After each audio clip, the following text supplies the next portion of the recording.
In these times of uncertainty, it's all the more important that we keep collaborating, informing, and inspiring each other, so that we can be smarter and better tomorrow. Welcome to the Pakhuis de Zwijger livecast.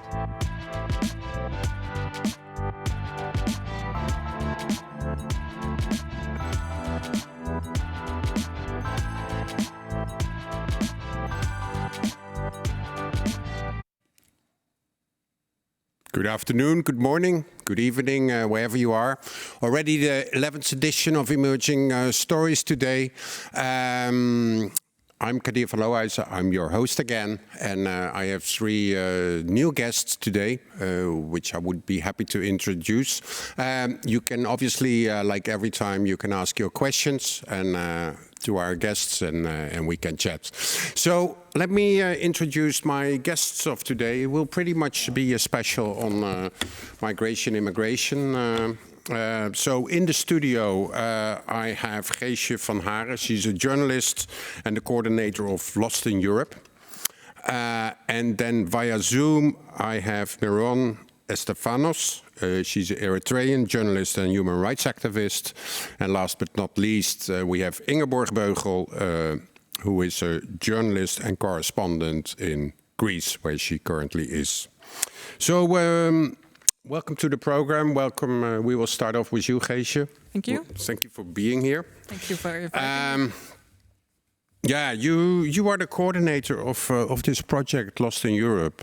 Can you tell us a little bit what that entails and why you're the co-founder of the project as well, right? Yeah.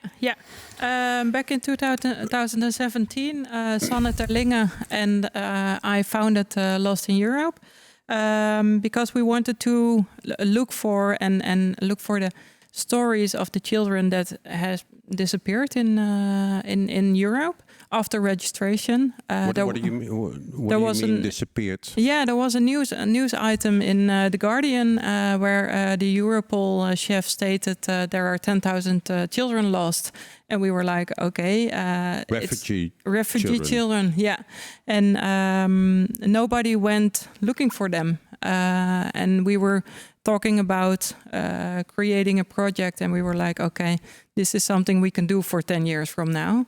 A European collaboration between investigative journalists. Because you're a journalist, right? Yeah. But this sounds also like you're also operating as a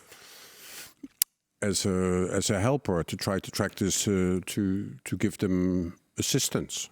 No, we really want to find out why and how the European system fails on safeguarding these children. So this is really a journalistic project. We are not here to help, but we are here to tell their stories so that others can help them. So what have you found? Could you tell us maybe about a few cases? Yeah, we've got we work like with chain letters. So one investigative journalist starts with their investigation. In this case, Sanne Terlinge started a investigation into how Vietnamese minors disappeared in the Netherlands. There were 60 Vietnamese minors gone from the asylum shelters where they stayed. And two of them were found dead in Essex. In the UK? In the UK, yeah. And she investigated how come, because why do children come to the Netherlands from Vietnam, and why are they smuggled or traded or trafficked into the UK? Because is that what's happening actually? That many of these children disappear because they are actually trafficked? Yeah, many of them are. Trafficked for what? Trafficked for different kind of things that we don't want to know. The most. One case is they do sex work They're also used for nail salons, also drugs trafficking, that kind of things. And because they are minors, the European states are they are responsible for them. So that is why they should take care of them. Would you call this modern day slavery, or what? How would you describe this? Yeah, there are also cases of modern day slavery and domestic slavery. There are many worst case scenarios. That is one of the things that the countries are responsible for when they have a child in their shelters. They need to look for families and for others to take care of them. But that doesn't happen. Because many of these children, they arrive on their own? Yeah, in groups or on their own. From Vietnam, Middle East, wherever, Nigeria as well? Yeah, and then you have the countries like Italy. This is Ahmed from Code. Yeah, what are we looking at? Maybe we can go back to the previous one. These are the streets in Palermo, and in these streets there are connection houses. Those are illegal prostitution houses where many Nigerian children are exploited. It's just in a multicultural market. It's very okay to be there and to walk there as a tourist, but then. Behind all those houses, there are strange things going on, and. This is a project that I do with Ahmed Polat and Dan Archer. Who is a photographer, Ahmed, right? Ahmed Polat is a photographer, and Dan Archer is a graphic cartoonist, a graphic journalist. So he makes drawings about all the things that we can't tell. Or can't see, right? Yeah. So he draws in the reality. And I do the audio recording, so we interview these children and what happens to them, and then we can tell the stories about that. And it's a project you are doing for National Geographic, I think, right? Yeah, this project is for National Geographic, but it's all under the umbrella of the Lost in Europe project, where we work with investigative journalists from 6 countries. And we are building a secure platform right now, and that is funded by the National Postcode Lottery, and Free Press Unlimited helps us with how can you collaborate on a secure way, because this is about trafficking, and this is also about criminal investigations, and we need to be secure there too. So, okay, but I mean, it's a pretty. I mean, I think people are aware about the issue of what happened in Italy and Greece. We will go later to Ingeborg. But this story of kids really getting lost and being trafficked is not very well known. And I mean, you would think that journalists would pay attention to this. I mean, but it's actually the first time I hear this. Yeah. We publish in The Guardian and also at Argos pays attention, and Which NRC Handelsblad is radio station. Yeah, and the Dutch newspapers. So we do publish on the biggest platforms there are, but we need more stories because it's a very invisible problem.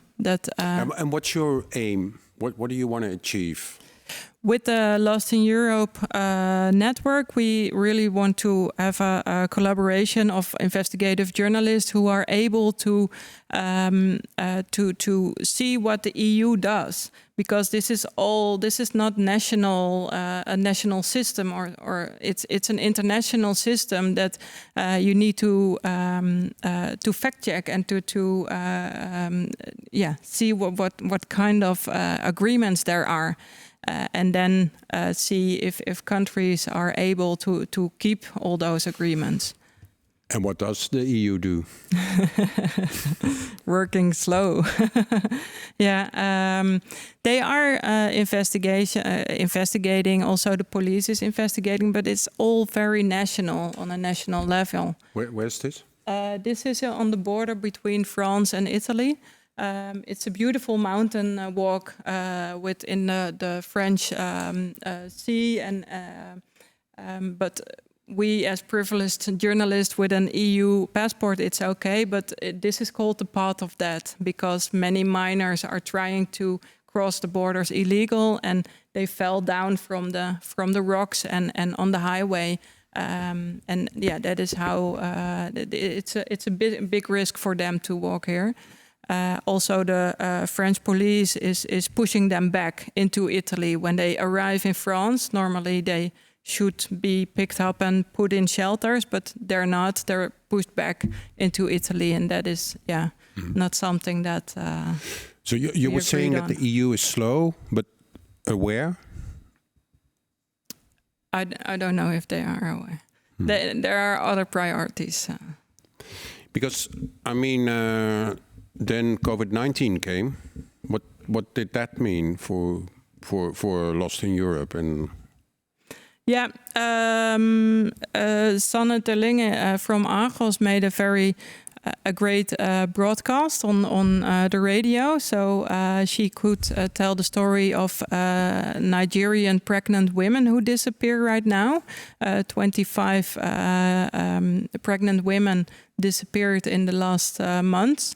So yeah, we could do our work normally. Pregnant Nigerian women who came to Europe? Who are in Dutch shelters. Dutch shelters? They became pregnant here? They were 7 months pregnant when they disappeared. So what's going on? We don't know.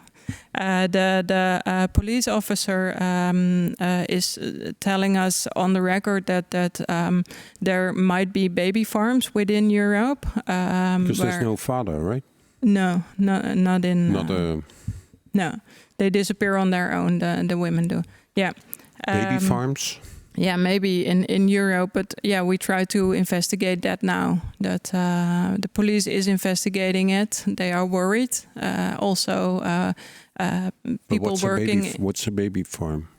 Yeah, that is a place where the women do the delivery and the child gets adopted or used for voodoo rituals. It's business. It's business. Yeah. And the Dutch, I guess this is not only happening in the Netherlands then. No. But Sanne discovered this in the Netherlands. Sanne discovered it in the Netherlands, and we are now looking for it in 6 different European countries. And we also want to find out if other police officers are as worried as the Dutch police officers are. Mm-hmm. And none of these women have been tracked down so far? No. None of them? Not that we know of. So we can bring Meron and Ingeborg in the conversation as well, because I think, with the whole COVID-19 and over all the stories we did at Emerging Stories, we've been talking about the impact of COVID-19.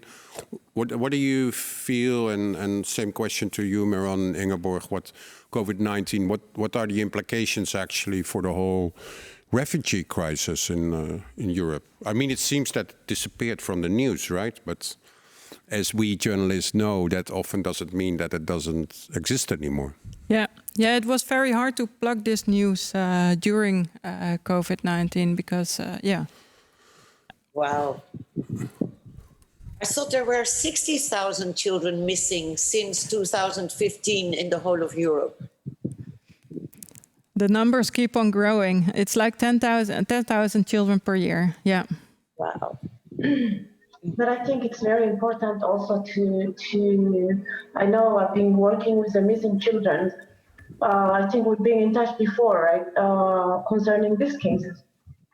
Anyway, so from my experience, and as a person who works with refugees, with hundreds of refugees, especially with unaccompanied minors. So in the cases of Eritreans, for example, we are the highest number of unaccompanied numbers that come into EU as far as those that receive asylum. So I've been interviewing these kids, and often what happens is, let's say you end up in Italy, and you are stuck. You don't want to be there. You have relatives in Netherlands or Sweden or elsewhere. So when you're unaccompanied minor, the Dublin Convention doesn't really apply to unaccompanied minors. No. So for this reason, often these children, in the cases of Eritreans, they're not missing. They have asked asylum somewhere else. They're in Sweden where their families are or elsewhere, even though their case is pending in Germany or maybe even in Italy, because every time they get caught, their name is registered in the system.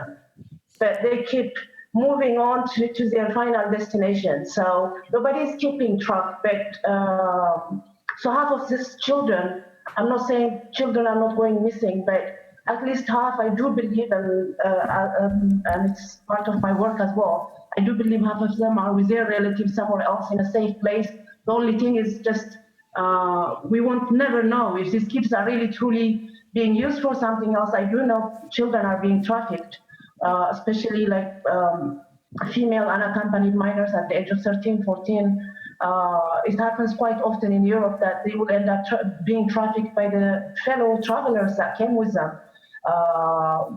That would just exploit their situation. And even in Netherlands, I've just been researching on unaccompanied minors, Eritrean minors in Netherlands, and on their treatment and what's missing in their life. And all I can see is instead of female unaccompanied minors, it was male unaccompanied minors that were being trafficked. But it needs to be researched. Who's behind these people? Is it an organized crime? Are these kids just being drug addicts and going the wrong way into prostituting themselves, or is somebody behind it? So I do believe in the case of Nigerians, it's a very organized. It's actually organized from all the way from Nigeria before they end up. I mean, they are being sent to Europe just for trafficking purposes. It's not even about migration where one is living to have a better life. It's just some women are kidnapped, sent to Europe, and you will see them. They are trafficked in Italy. It's very common, and it's now I hear from my Nigerian friends and other investigations that I've seen, it's moving towards Holland as well right now, which was not common a few years ago. So it's shifting. And well done on the job that you are trying to do. And let me know if there is something I can help. Because, Geesje, indeed, it seems to be very well organized, right? These are not individual cases. No, and that is the problem. That it's what you say. It's also a problem with statistics. That people are double registered, but also people write the names wrong, so that you keep those registers are not very verified. But also, there's organized crime behind it, and serious money, I assume. Yeah, it is. Yeah. Geesje, there was a question from the audience. Very impressive what you're doing, but how do you keep up? Because it's like, I mean, those are really tough stories. And of course, we know it's your profession as a journalist, but still. Yeah, that is something that we also try to organize very well. We work together with the DART Center for Journalism and Trauma. We need to take care of the mental health of the journalist, but we also need to have ethical lines how to interview traumatized children, because you don't want to have them re-traumatize their trauma. So that is something that we organize as a team also, and that is why we work with this collaboration of all those investigative journalists specialized in this team, that they have a really professional mental health behind it, because it's tough work. Because maybe Ingeborg and Meron can also... what are the routes nowadays? Because, I mean, I believe it was last week that we saw a news item that Malta finally allowed some ships into their ports, which were drifting on the Mediterranean for a long time. Is it still going towards Malta, or are you seeing an increase, Ingeborg, coming from Turkey? Well, it is interesting because the whole question of unaccompanied minors, asylum seekers, is very, very hot in Greece right now. Last October, the Greek Minister of Citizens Protection desperately literally begged Brussels to please take in from overcrowded, horrid Greek camps at least 2,500 unaccompanied minor asylum seekers, because officially there are 5,500 in Greece, but unofficially more than 8,000, because many minors are registered as above 18. I mean, there is this crazy situation that on the island of Samos, where there is one of the most horrible camps, everybody talks about Moira, but go to Samos, there is a camp with an overcapacitation of, I think, 7 times. Many who should be minors are registered as all born the 1st of January 2012. So they're all 18 and they're all born the 1st of January 2012, which is, of course, crazy. It's not a rocket science. There must be something wrong. But nobody, just as Geesje says, investigates that. So there are many more unaccompanied minors because they're registered wrongly. And there are many minors who are not registered at all. Those are the most vulnerable. Many of them are drug addicts and many prostitutes. But Ingeborg, are they? Most of them are still coming through Turkey, or? Well, yeah. Well, they come through the Turkish northern Greek border over crossing the Evros River, especially now lately with the help of Erdogan. I mean, he literally drove buses with refugees to the border, and they were pushed towards Greece, where they were met by the Greek army, who shot tear gas at them, even real bullets. Some people died. There was an investigation. It was clear that the Greek army did shoot them. Then it was done away with by the Greek authorities as the anti-Greek Turkish propaganda, which is a big problem here. I mean, when the Turks say something true, then Greece say propaganda, and the other way around, and the rest comes by sea. In boats, they're still sinking and they're still arriving. Yeah. Okay. They also. But we'll go back to you shortly. But we first go to Meron. Thank you, Meron, for being here. You're speaking from Stockholm, is that right? Mm-hmm. You're originally from Eritrea. Eritrea. Yes. I'm originally from Eritrea, but I came here in my early teens. So I grew up here. So Sweden was home. Okay. So you didn't come as a refugee? No, luckily, I just came through family reunification. My dad was a Swedish citizen, so through him I became a Swedish citizen. So that's how I came here. So I was one of the lucky ones, but later in life, I moved back to Eritrea for good, not knowing the situation back home. So, having moved from growing up in a democratic country like Sweden and to go back to Eritrea, to a dictatorship Eritrea, even though at that time I did not know that it was the dictatorship. So, living there for 2 years, it kind of woke me up, and I came back and I became an activist. So for 2 years, I was more a political activist, but later after 2 years, I started focusing on refugee-related issues. So I start doing Voices of Eritrean Refugees, broadcasting radio into Eritrea via satellite and shortwave. Because Meron, although you're not a refugee, you are the co-founder of the International Commission on Eritrean Refugees, right? Yes. Why did you found this, and why is it, I assume, necessary? We founded International Commission on Eritrean Refugees. It was like, I'm an activist in Sweden, and then we have activists in US, Eritrean activists all over the world, concerned by what was going on with Eritrean refugees who was being kidnapped and tortured in Egypt, in the Sinai. So as a person as a journalist, it was supposed to be only one interview for me, but then I got so touched by their stories, so I started broadcasting. My whole program became about them, where I was broadcasting 5 days a week, just highlighting their hardship and their suffering. So all friends contacted me and they said we should do something. So that's how International Commission on Eritrean Refugees was founded. Because can you give us a context a little bit? Because I believe when you were a kid, Eritrea was still maybe part of Ethiopia, right? It was not an independent country yet, which it is today. We're seeing that Ethiopia is changing, that democracy is really gaining ground there. So this is very different in Eritrea? Or is it very different?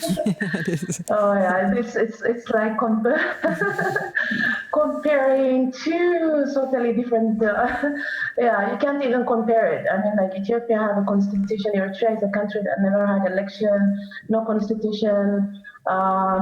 Anything you say can land you in prison. Even saying you are hungry, you're starving, can be meant by the government. Are you trying to say there is hunger in the country? So everything is interpreted.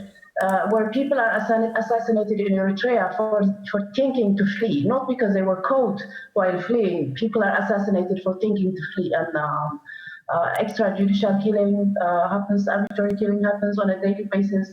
So that's why we are the highest refugee-producing country per capita when it comes to unaccompanied minors, when it comes to female refugees or male refugees. So in everything. Can you give us some numbers? Can you give what's the population of Eritrea? I do believe over 1 million Eritreans have fled since Eritrea's independence, at least. So what percentage is that of the population? The population is around 4 million, even though the government would like to say 6.5, 6, but the actual figure is around 4 million. So about 30% of the population has already fled after independence. To Europe mainly? Not Europe really. I mean, the biggest refugee camp is in Sudan. In Sudan we have at least close to 400,000 Eritreans living there. And the same thing goes in Ethiopia. So in Sweden alone, totally we are about 300,000 Eritreans. And you have to understand, in Sweden, we've been coming here. We have a connection with Sweden for the last 170 years almost. It was the Swedish that brought Protestantism to Eritrea. So for that, there is a history between Sweden and Eritrea. That's why you see majority Eritreans here. The longest, some of them have came in the 20s actually, about 100 years ago. Now I think we remember that not too long ago, the Ethiopian president made some moves to reconcile with Eritrea, and what did anything became a little bit silent after that? Did anything come out of that? I mean, he was definitely applauded for that internationally. Yeah, internationally, like always, even our president was internationally applauded. I remember Bill Clinton saying about our president back in the 90s how he should be not only Eritrea's leader but an African leader. So unfortunately, the international community like to applaud before seeing results. So in the case of the Nobel Peace Prize, for example, so it was given not for something that actually was productive. It was just in hope that it might bring peace among these two people. First of all, I mean, the people to people, we've never had a problem. It's always our leaders that make us, that take us to war, and the two of us have died. Many have died from both sides. Unfortunately, the peace deal did not bring any change. Actually, the peace deal came at the cost of Eritrean refugees. So that's why the peace deal is kept secretly. The Eritrean people don't know what those 5 points of peace deal that Eritrea and Ethiopia has done. But now we start becoming clear. One of those is closing down refugee camps in Ethiopia in order to please the dictatorship in Eritrea. So we're not protected back home. And now the so-called Nobel Peace Prize winner, Ethiopian president, is actually shutting down Eritrean refugee camps. Right now, during COVID, when people need protection, they are just being abandoned. And this is the result of the peace deal, unfortunately. Sound a little bit cynical about this. Yeah, I don't know. To say the least. Yeah. Horrible. You know, I mean, I lost the question.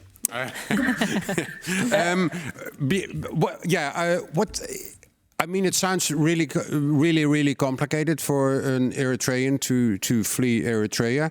If people succeed, how do they go about? What route do they take? How do they manage to get out? We Eritreans, I mean, people are so desperate, Eritreans are so desperate that Eritreans are actually arriving to Yemen right now, because whichever way you are, if you are near the border of Sudan, so you try to make it to Sudan. If you are near the border of Ethiopia, you make it to Ethiopia. By sea, you make it to Yemen, or try to make it to Saudi Arabia. So these are the common destinations where Eritreans flee to. The majority to Sudan, where often they get kidnapped. So chances are, we have, first of all, we have a shoot-taking policy in Eritrea. So your chance is 50% that you make it to outside or not. And from those 50%, once you make it to Sudan, and then so chances are 50% that you will get kidnapped. And if you make it to Libya, chances are you have been raped at least 3 times by the time you left Sudan until you reach, whether you are female or male. This happens to everybody, whether you are unaccompanied minors, or a mother traveling with her children or with her husband. This is a very common thing. I've documented all kinds of awful stories. And then after leaving Libya, as you see, people are being stranded in Malta and Italy. Nobody want to take in. So the cruelty that we see daily, especially when you're dealing with refugee matters, so you don't even know who to hate more, because here you have, in Eritrea, you have a dictatorship to blame. And in Sudan, you will have a dictatorship to blame. In Libya, you will have the dictatorship of oppression and everything going on. But then when it comes to Europe, who do you hate? Is Europe better than those dictatorships that we condemn? Because to me, with the work that I do, I don't see any difference. And as a person who receives phone calls from a boat that drowned, often when I receive a phone call from a boat that drowned, these people are just screaming and telling you, we are 600 people in this boat, we're drowning, help us, our life is in your hands. When I call the Libyan Coast Guard, the Italian Coast Guard, they will tell me, call Malta, and Maltese will tell you, call Libya. So in between, 78 hours is going, and the people in the boat, small children, are screaming and telling you the water is almost near my neck. So this is what we see, and so during those moments, I really don't know who's worst, if the traffickers are worst, or the European Union, or the dictatorship that these people fled from. So it's really sad. This is what I deal with on a daily basis. And if an Eritrean finally makes it to Europe, he or she has a very good chance to get asylum? For Eritreans, of course, chances are 97% will receive asylum unless, you have made a false claim. Eritreans, wherever we go, we do. If you made it alive. Yeah.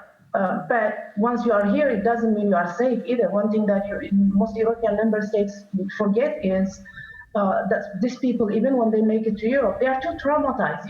Just giving them refugee asylum, it's not enough. But what about, do you really want them to be integrated in the system? Then deal with their trauma first. But nobody's dealing with their trauma. It's like in Europe right now, what's becoming is like, okay, do you want to come here? Do you want a good life like European? First, go through hell. And so it's like winning a lottery. Do you make it to Europe? Then we'll give you asylum. That's it.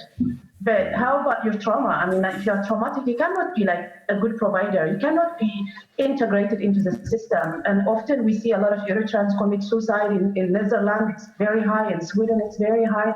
We have at least 10 to 15 Eritrean unaccompanied minors that commit suicide yearly.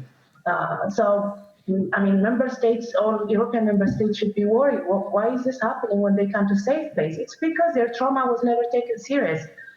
So being in Europe, it doesn't mean they are in safety. They're just in much more traumatized, undealt in a strange country with no one nearby that could help them or could understand them, often misunderstood. Because Meron, you as a journalist yourself, you've been harassed, you've been threatened, I guess for being so outspoken. Do you know where's this coming from? The anger, of course, right now, the way the world is going, it's all anti-refugee sentiment going on, even though, reality is close to 1 million people come by plane to Europe to ask asylum a year. And of those, maybe 15% come by boat. But Europe would rather talk about the 15% because it's not even about migration. It's just a war against the poor, because those that come by boat are the ones the needy, the most oppressed, those that deserve asylum. But we are busy talking about this 15% like we are invaded, but while nobody talks about the 85% that come by corruption, by airplane, by bribing somebody, buying fake passports or whatever. And then you have governments like, even the Italian government was after me last year because they arrested in the name of fighting in the name of fighting human trafficking. European governments are actually funding dictatorship like Eritrea, Sudan, and Ethiopia, Libya, and elsewhere, prolonging our suffering. And even when we came here, in the name of their fight, so Europe ended up arresting a wrong person. So when I told them actually you arrested refugees, I was indicted. I was accused of collaborating with human traffickers. So Really? it's how bad it is. So you have trolls, European trolls that troll you because you're fighting for refugees, and you have even governments that accuse you because you're speaking the truth, so you're being targeted by governments as well. I'm afraid right now to answer a phone call from Lombok in distress, because if I answer a phone call and if I help these refugees, I'll be charged $10,000 a person that was rescued. This is the Italian law, and I'm afraid to receive any kind of phone calls from Lombok. Geesje, Ingeborg? Well... Yeah, well, in Greece, it's exactly the same. I couldn't agree more with her. I'm completely pessimistic and desperate. I see absolutely no light at the end of this refugee tunnel. Europe has been horrible towards refugees. In Greece, if you have a refugee who has not the right papers in your car, you can disappear in jail because you will be accused of being a trafficker just because you transport somebody. For example, in 2015, and it's still the case, when all these people arrived on Lesbos, it was more than 900,000, especially Syrians in 2015. They had to walk from the north of Lesbos down to Mytilene because they were not allowed in buses, they were not allowed in taxis, and even locals who would open their cars and transport old ladies, pregnant women, children, they got in real trouble. So really it is completely inhumane, and right now Greece cannot handle it.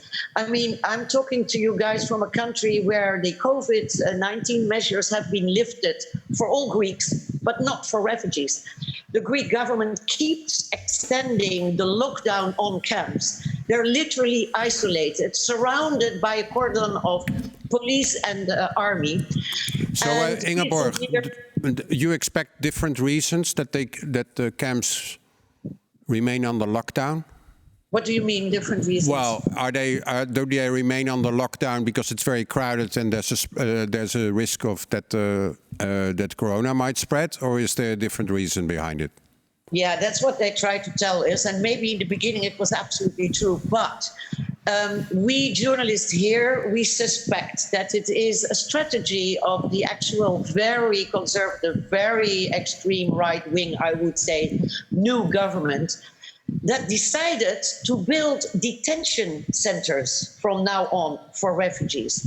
And during Corona time, the new Prime Minister Mitsotakis used the fact that the Greek parliament was only operating for 10% to get all kinds of bizarre laws through parliament that would have never made it with a full functioning parliament, not only on the area of our environment, but especially on the terrain of migration, with the result that making new arrived refugees immediately prisoners is now legal.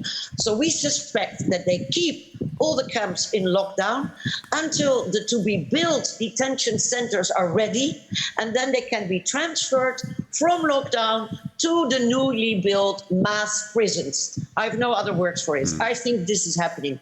And this is happening under the eyes of Brussels, and nobody does anything. And for the children, it is completely a desperate situation. Okay. There are many children who... We'll go there, Ingeborg.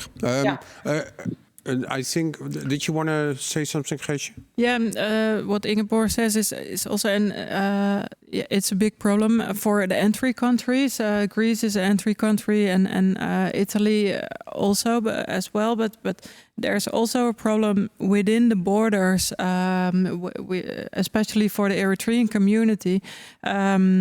We went to Calais, and there are Eritreans living on the streets next to a highway in little tents, and they spoke some word Dutch and some word German because they were there, and their asylum request was rejected because they say, okay, you can't prove that you're from Eritrea, so we don't believe you, and that is a problem. The problem that people aren't believed in their stories. Also, the story about the miners that Ingeborg told us that they are saying, okay, you are an adult. How can you prove this all? And so the disbelief, functional disbelief, systemic disbelief of refugees, that is a big problem within the whole Europe. And is that your experience, Meron, as well? Yeah, it is. I mean, it's very complicated. I mean, one thing you have to understand is if I ask asylum and I'm not being believed, so I'm asked to bring Eritrean ID. So that means for me to get Eritrean ID to prove my Eritrean nationality, I would have to go to the embassy. I would have to fill out a form, a regret form that says, I regret for betraying my people, my country, my government. And I'm ready to be punished, any punishment that the government sees fit. This is the first thing that you have to sign, a regret form. And secondly, then you have to bring your income tax declaration from the time that you left your country. So you have to pay 2% of that. So this itself, I mean, like European governments are forcing us actually to go back to the dictatorship that we fled from, get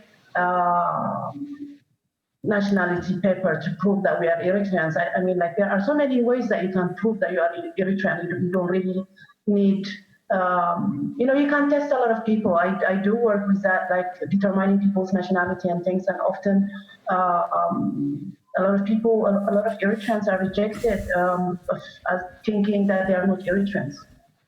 Because I remember that there was this scandal indeed that Eritrean authorities or from the embassies were forcing Eritrean refugees to pay a percentage.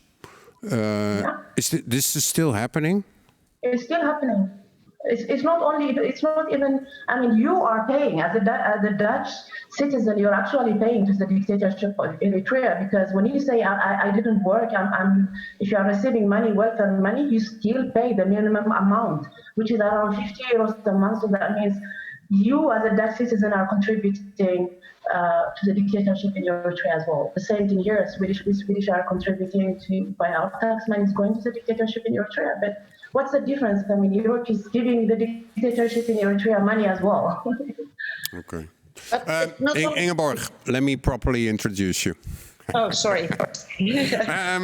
Ingeborg, she's a journalist. You've been a long time correspondent in Greece. You've been away in the Balkans and in the Netherlands, but you're back in Greece now. Full force, I believe. But you were just mentioning about COVID-19, that the lockdown is slowly easing, except for refugees. Are you free to travel now? I could travel, but it is very complicated. I mean, right now I'm on an island, and the boats from islands to Athens are only filled 30%. So there are long waiting lists, and the regulations are like a horror comedy film. So it's not very attractive to travel. And if I would like to go to the islands to see the situation on Lesbos, Samos, Chios, where things for refugees and especially for unaccompanied minors are the worst, it's very difficult. Also because there's a lot of tension on those islands. You see, the European Union left Greece completely on its own, like also Italy and Spain. And within Greece, the islands were left alone.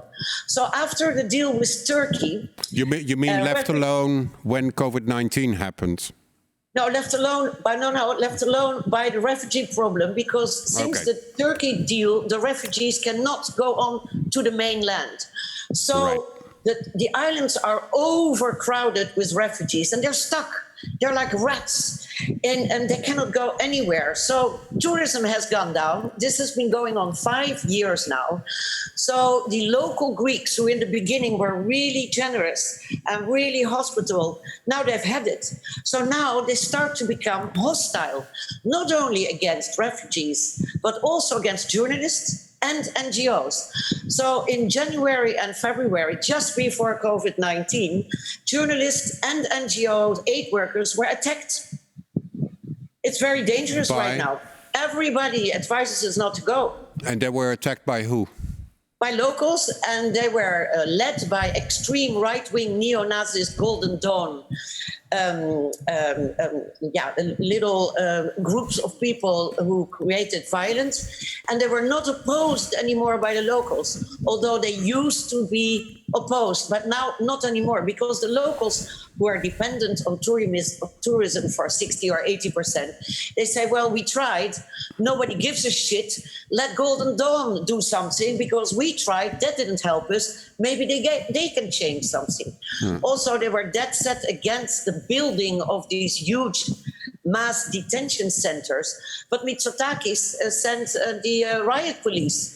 And you saw all these Robocops fighting against the local inhabitants. It was like a dystopian Hollywoodian film. And so, Ingeborg, we want to go. What's the difference between a detention center and a refugee camp? Just for our understanding. The refugee camps, you can walk in and out.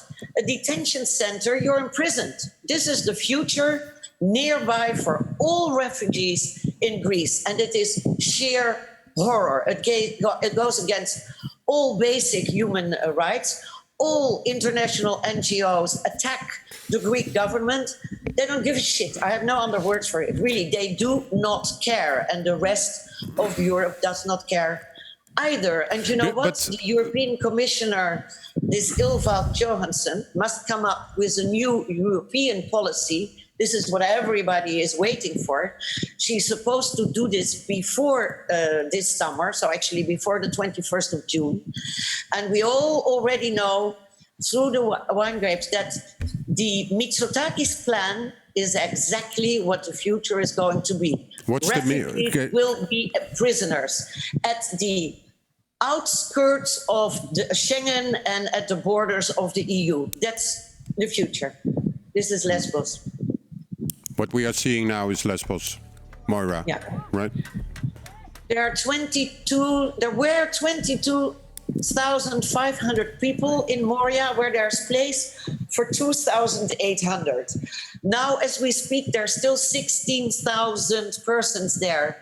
It is beyond hell. But Ingeborg, there was a plan, this Europe plan, a long time ago already, that Turkey would take back refugees, right? And Europe was paying Turkey for this. Is this still happening or totally collapsed? The Turkey deal never worked. Don't believe the national politicians, don't believe the EU politicians, they're all lying. It never worked. Very few people were sent back to Turkey. And by the way, I think it is a researcher in Holland, Leo Lucas, who found out that the EU money that goes to Turkey for the 4 million refugees that Turkey has is like, I think, €4 per year per refugee in Turkey. So we need to give a lot more money if we want to be taken seriously.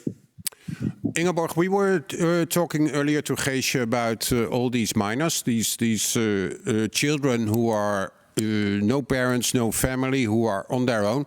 You have been particularly concerned about this group in Greece, because I believe it was the Greek government who desperately called upon Europe to pay attention to these minors and please take a good number of them into your countries. Yeah. What is happening? I said it at the beginning. There are 5,500 of these UMAs, as they're called, in Greece, officially. Unofficially, more than 8,000. In October 2019... And which countries are they? Can you give us a context? Are they? Do they still have parents? They came on their own. They lost their parents in Syria, or what's the context? Well, I agree with Geesje. Many of them are not orphans. They still have family, either already in the north of Europe, and they cannot be reunited with them, or in the country where they come from. They are really from all nationalities, but right now, most of them in Greece are from Syria and Afghanistan. And the Greek government indeed begged Brussels to take in 2,500 of the most vulnerable of these 5,500. Last year, October, you know that not one EU member state answered. Not one. It was deafening silence. Then you would almost say, thanks to Corona, I mean, how cynical can it get? Thanks to Corona, in March, with a lot of difficulties, 11 EU member states declared that altogether they would take 1,600 of these UMAs. Not 2,500, but at least 1,600. The Netherlands were not among those 11 countries. They were not. The Netherlands was not. Huh? The Netherlands was not. No. The Netherlands does not want to take in even one UMA, although there is a coalition of the willing in Holland of more than 132 municipalities that include Amsterdam, The Hague, Breda, Nijmegen, Utrecht, I mean big cities, plus 5 provinces. They all beg the Dutch government, please, bring 500 kids. We are ready to take them in. Who is this we are looking at? Oh, this is Mrs. Broekers-Knol, Ankie Broekers-Knol. She is the Secretary of State for Migration and Asylum. And she came up with a typical Dutch compromise, thinking that she's doing something very generous. She said, no asylum seekers, minors in Holland, because she says, God knows if their parents will come after them. We cannot have guarantees. Yeah, I see you laughing. I laugh with you that they are orphans.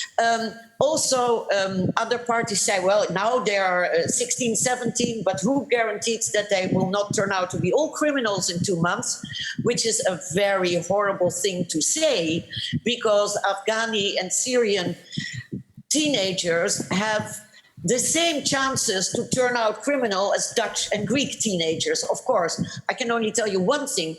If you keep them in hell, even you and I would be criminal. I would turn criminal within 10 minutes, or I would try to kill myself. I mean, the situations there, I have usually many words to describe them. You know what? For the first time in my life, I'm at loss of words. I cannot describe you how horrible it is there. And Ingeborg, one question. So can the Secretary of State in the Netherlands, can she overrule this coalition of cities in Amsterdam who are willing to take these minors? Is that what's happening? All national governments can, because there are many citizens' movements in many EU countries who are against the decision of their own government, but the government decides. So yes, the Dutch government right now is totally ignoring these very strong signals from Dutch society. You know what? The coalition parties of our government on a national level are against, but all the locals, party departments, like on the municipalities, they are against the national government. So it is a very strange situation right now in Holland, where you have a national government that is isolating itself from the local institutions. And there's a war going on right now on that level. Are we going anywhere? I mean, is there a... Kadir, I hope that something will happen in Holland, like with the pardon, how would we explain that to an English audience? It was a pardon for that. That it was decided that a certain number of kids who have been a long time, refugee children who have been long time in the Netherlands, that they would be pardoned and could stay. Right. So the government was against it, and then against all expectations, the Christian Coalition Party changed its attitude, and then the child pardon was a fact. That was a trauma for the Conservative Party in our government, and everybody is afraid that it will happen again. But you know what? It might. It might. You might see 500 kids arriving from Greece very soon, and I really hope so. Let's bring in Meron and Geesje. I mean, story is not getting any happier, I'm afraid, this afternoon. Is this what? How do you look at this, Geesje? I mean, you've been following this as well. I mean, this is particularly about vulnerable children who are becoming like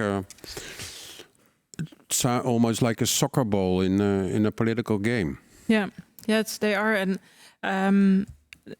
questions that we are asking is also when they come. So if you're right, Ingeborg, and I hope that you're right, that there are 500 children coming this way, then it's not necessarily said that they are safe, because they will be put in asylum shelters here, but their asylum procedure still has to happen.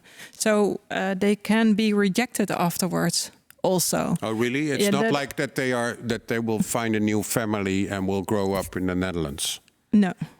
That's not said, and that is also the problem with the Eritrean boys that we spoke with in Calais when they were relocated. So they came from Italy, they were transported in an airplane into the Netherlands and also into Germany, but then after that they were rejected. So it's not said that the asylum But Ingeborg, procedure... I think wants to...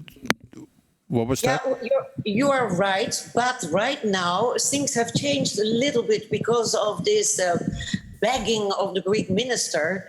What I heard from the newly appointed Special Secretary for the Protection of Amas in Greece, she's called Irini Arapidaki, which means little sweetheart, or what's in the name. And she says that countries who want to take in, because of this corona danger, ad hoc AMAs, they can give their wishes, which is very uneasy, because what you get is that countries say things like, for example, apparently Germany did that in the beginning, we only want girls between 12 and 15. But the vast majority is boy. So then Greece cannot honor these wishes, and they have to send other kids that do not answer these demands. But, you know, this whole discussion about the desired profile of an AMA is so uneasy. It's like, you know, back in times we would talk about whether a slave was in good health and could work well or not. It is very uneasy. But this is what is happening. But still, Geesje is completely right. Kids can come and they can still be rejected afterwards. You know what I wanted to say? Sometimes, especially here in Greece, this happens very often. They get the wrong translator. And then their flight story is registered in Greek completely the wrong way. And when the kids get these Greek texts that they have to sign, they have no idea what it says. And they sign them. And once they've signed them, they cannot change their flight story anymore. So they have to wait until they are rejected twice. And then the only way to change your flight story with a good translator, a correct translator, is to start a court case. But then you need a lawyer, and then the lawyer needs to be paid, and nobody has money. So it's a catch. Can I ask, Meron, you've been a long time in Europe. How do you look at this? I mean, we're talking about, what is it, 1,600 kids, which were asked to be taken up by several European countries. I mean, we've seen hundreds of thousands of refugees coming over the years into Italy and Greece and elsewhere. We can wait till the climate crisis is really embarking on us, and there will be millions of people, if not billions, on the run. What's the issue? Why can we not take? You're on mute. Ik hoor opeens niks meer. You're on mute, Meron. No. Okay, sorry. So what I'm saying is, of course, Europe can take in as many as possible. Europe needs so many human resources. So in the case of Sweden, Netherlands, Germany, look at almost every European state. We have majority people that are old and retired people and less young people. So that means for European countries to survive, they will have to import millions of human resources from elsewhere. But it's all about politics. It's not, as I said earlier, it's a war against the poor. It's about color. Who are the people coming by boat? They are Arabs or Africans. Who are the people coming by boat through Libya or through Greece? It's one of this group. So it's a fight. It's about Afrophobic, Islamophobic. It's all about these issues. It's not about like we are being invaded. Not at all. I mean, Europe to survive needs hundreds and at least millions and millions of people to survive. So sadly, it's not about that. So 1,600 unaccompanied minors, it's nothing. And another thing we have to understand, even the Greek government and Italian government don't want to get rid of the Dublin system. I used to campaign for getting rid of the Dublin system. If there was no Dublin system, refugees could be moving to elsewhere, wherever they find a job, like in the States, in Canada. It's been done and it works. But unfortunately here, you have the Dublin system that will get you. That means because the first country that you enter is Italy by boat, of course, or it's Greece, or it's Spain or Portugal. So these are poor countries already that don't have that much resources. And guess what? When there was voting in the European Commission, I remember Italy and Greece were the ones that voted on keeping the Dublin. You would think they need help, but there is also money coming into them in helping these refugees as well. Yeah. You know what I once asked myself? I thought, if I would be the Greek government, I would give them all asylum immediately, because once they have the Greek passport, they can travel on. So why does this not happen? It's a very simple, genius solution, and nobody does it. Did you propose it? Did you propose it, Ingeborg? Many times, Okay. and then the horror is your reaction. But it is a genius idea. Come on, It let is. them all go through. Yeah. Hey, I'm really sorry, but we have to leave it here. Trust me or not, but it's been an hour since we've been talking. I'm sure we could complete the whole of the afternoon or evening. Yeah. But I really would like to thank you for your time and to be here. I mean, it's been really insightful to hear your different stories from the different angles as well, and to see where they actually are coming together. And I'm afraid to say. Next week we will have, I'm sorry to say, we will have the last edition of Emerging Stories, at least for now, because I need to go back to work as well, and hopefully I will travel again. So next week, same time, with confirmed guests already, Clarice Kagar. She's a journalist, a very interesting personality with a Liberian father and lots of stories. And we will have John Yearwood, who is part of the Association of Black Journalists and writes for Politico. So it will be a US special where we will be looking at what has been going on since COVID-19 happened and George Floyd got killed. So it's going to be a good last one. And I want to thank you again, my audience, and you for attending, and hope to see you next week. Bye for now.